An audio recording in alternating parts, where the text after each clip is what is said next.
What is good, YouTube, man? I'm back. I think what, day 5 in a row? I gotta keep it going, man. I have to keep it going, man. Especially we are less than 2 days, really about to be 1 day away from the beginning of free agency, bro. Finally. This, as a Raider fan, you really only look forward to two things, bro, after the season. Free agency and the draft, bro. But before we get into this video, man, I really want to shout out two things. I really appreciate all your guys' support on these videos, bro. All the interactions in the comments, I really appreciate all that. You know, it makes it easier, and it makes it, like, I just really appreciate all the support I'm getting on these videos, all the likes on these videos, all the comments. I really appreciate all of that, and I really want y'all to know that. Like, I really do appreciate it greatly. Y'all are making this this hobby, this passion of mine, it makes it feel like appreciated type stuff, it makes it just make this all even better, even more fun. Even, it just makes it even easier to be able to crank out these videos for you guys, to be able to watch, to be able to enjoy, to be able to give me feedback on, all that kind of stuff. I really appreciate all of that, especially the support. And yeah, and one more thing, quick question.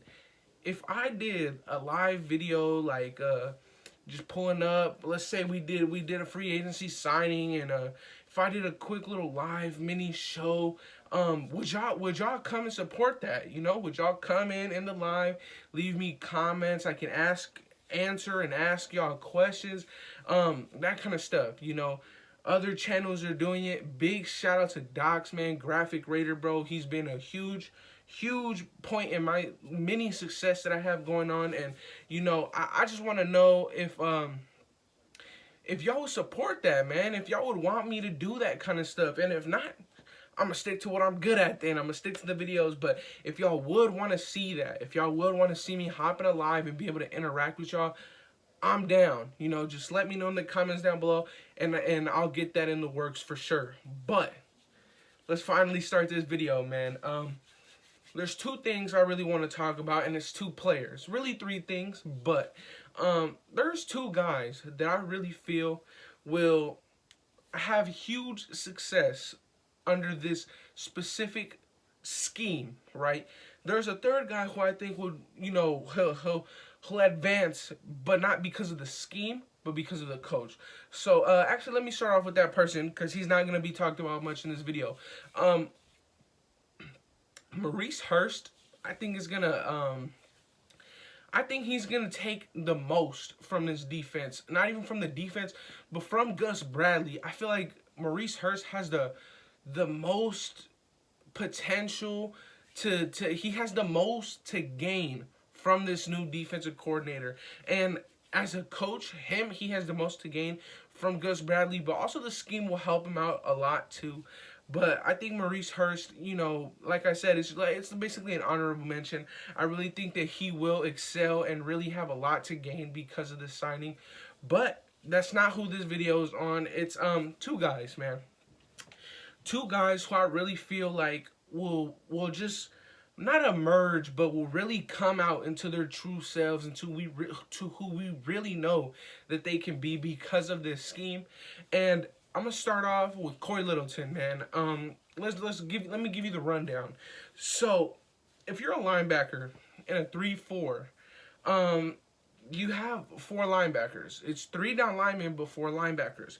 So it's not as much ground that you would need to cover, because it's spread in between four instead of two or three guys. Corey Littleton, I feel like, will emerge into what we thought we were getting coming from the Rams. He came from it. I'm not saying that the scheme in a 3-4 is simple, but I'm saying that your rules in a 3-4 are more there's less to worry about in that 3-4, because you're not covering as much as in a traditional 4-3 or a traditional Tampa 2 style defense. I do believe that Corey Littleton, man, he's gonna excel big time. Now, I think I mentioned this before. Corey Littleton is kind of tied down to us now no matter what because of the extension last year and this year, but I have no problem with Corey Littleton being tied down to us. Like I said, I feel like he's going to excel into the guy that we were looking to picking up 2 years last year. I really do think that Corey Littleton, he's going to come into his own, you know. We've seen that happen at the end of those last 3-4 games. I'm not saying that he played at some elite level, but I am saying that he did play like a guy that knew what he was doing. And if he would have played like that those last 3-4 games, when the system and the scheme was not dumbed down, but just made more simple, just made so that the players can really understand what they were doing, he excelled and he showed what he could possibly bring to the Raiders next year. But like I said, learning a whole new I didn't say this, but learning a whole new system in the NFL, it can be challenging, right? But thankfully the system that they will be learning, these guys, all the guys coming into the team, all the guys that were in the team last year, they're going to benefit a lot from it because of how simple it is. Now, it's not so simple to the point where it's going to hurt us. It's going to be so simple to the point where it's going to allow our players to make plays. And it's also going to allow the offense to take shots at us, you know? And that's the thing. This defense is very taunting. It's a very taunting defense. It's very willing to say, listen, my guy is better than yours. Take that shot. We want you to do it. It's like we're testing them, you know? And I'm fine with that. I believe that our players, if they're tested one-on-one, go up and grab it, I'm always going to believe that our guys can win. And until I see that they can't, I'm always going to believe, you know? But yeah, Corey Littleton most definitely, I believe, he will come into his own next year, and we'll have him for the year after that as well. I do think Corey Littleton will benefit from this a lot because Gus Bradley's 4-3 under is very similar in the rules to how the 3-4 is played. I think it's gonna be major for Corey Littleton, and Corey Littleton's a leader, man, and whether he wasn't the greatest player last year, he is a good guy. He is a guy that I want the Raiders to keep. I mean, he's put the team first 2 years in a row. I like that. You know, it shows a lot from him, and it shows a lot from his character, and I appreciate that. But going on to the next person who had an underwhelming season to many people's standards, who I think will also excel and have the most to gain in this defensive scheme, is our strong safety from the 2019 draft class, Jonathan Abram. I think Jonathan Abram will have no issues excelling in this defense this year. Let's just backtrack. Jonathan Abram didn't come into the draft as a deep high safety. Jonathan Abram came into the draft as a hitter, box guy, will knock your block off if you come near him, and even if you weren't near him, right? And he was a guy who was consistently causing havoc, making the defense scared, making the offense scared. And he comes into the NFL. First year he gets hurt, but the year after that, he is forced to play deep high safety, which is something he did do in college, but not a lot. He was that wasn't his thing. Now, there is absolutely nothing wrong with having an elite box safety. I know that everybody wants that 2015 Earl Thomas is just crazy ball hawk, all that. And that could come into the Raiders this year. We could get one of those.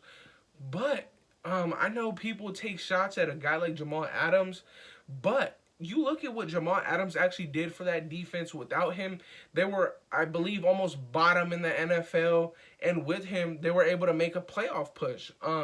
There's nothing wrong with having a player having 9.5 sacks, which Jamal Adams did, as a defensive back. There's nothing wrong with that, in my opinion.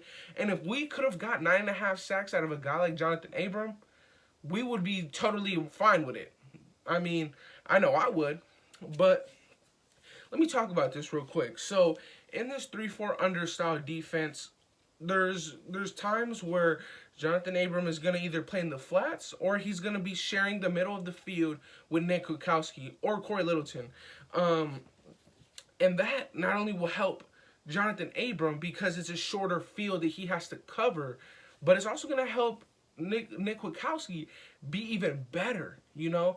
And another thing with Jonathan Abram is he came into the NFL as a guy who was he was actually very successful covering running backs and tight ends. And I think that having him closer to the line of scrimmage where he's not going to have to be worrying about a Tyreek Hill will help him even more. Now, what I will say is having Jonathan Abram 18 yards away from the play when the ball is snapped, he still made plays. He still hit people, and he still made people pay, right? We seen that. We did.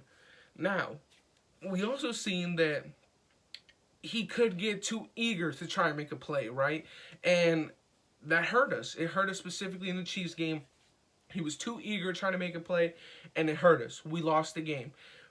Now, if he's put into a strong safety, a true strong safety, almost linebacker role where he'll be 10 yards to the play, so 8 yards closer to the play, he'll still be able to hit people. He'll still be able to rush to the quarterback and make plays, and it won't be him leaving his assignment, and it won't be him losing us a game because we'll still have a deep high safety who won't be worrying about that. You know what I'm saying? So I think that Jonathan Abram has a lot to learn and has a lot to gain from this defense, from this scheme.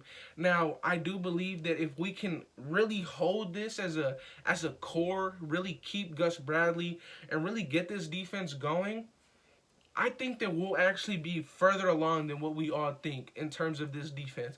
We're all hoping and we're all preaching for at least a middle of the pack defense because we know what Derek Carr can do with the middle of the pack defense.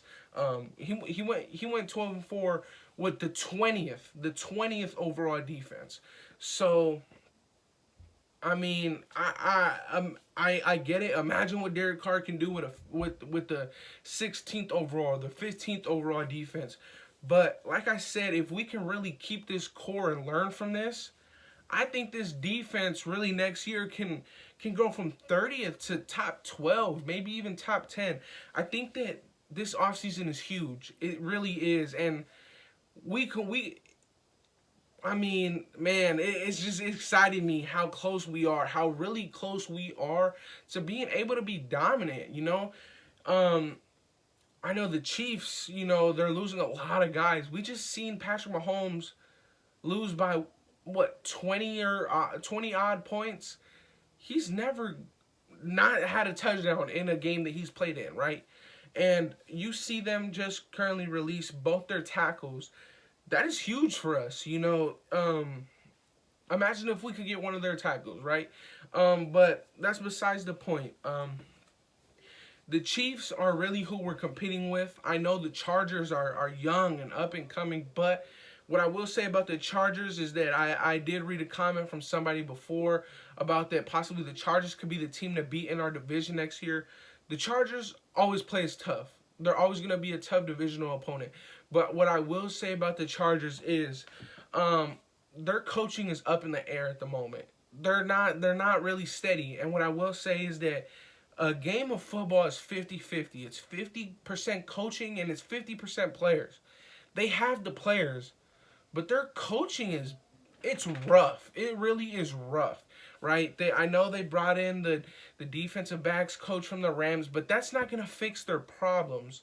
So as far as the Chargers being the toughest team in the division to beat next year, I agree they could give us some challenge as they did this year. But when you have a coaching almost mastermind in Andy Reid who makes everybody on his team better, much like a guy like Bill Belichick, that's always going to be tougher to beat, especially when you have a top 2 quarterback in the NFL, maybe even the best in some eyes, you know. The Chiefs, as far as their players, they have the talent and they have the coaching, you know what I'm saying? They have it all together. They went to a Super Bowl.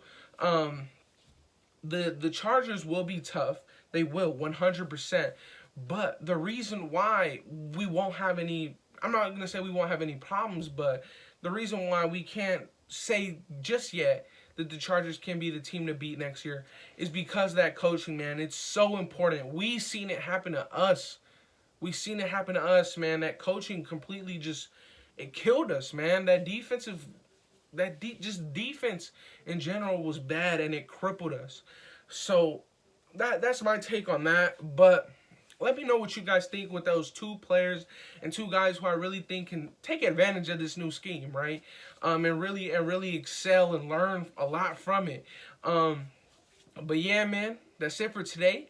Like I said earlier in the video, I really appreciate your guys' support. Also, let me know what you guys think about possibly me doing those little live shows, man. Let me know. Let me know. I would definitely do them. Just let me know if y'all would pull up to those lives, you know what I'm saying? So, as far as that, man, that's it for me today. Comment, like, subscribe if you can, and that's it. Peace.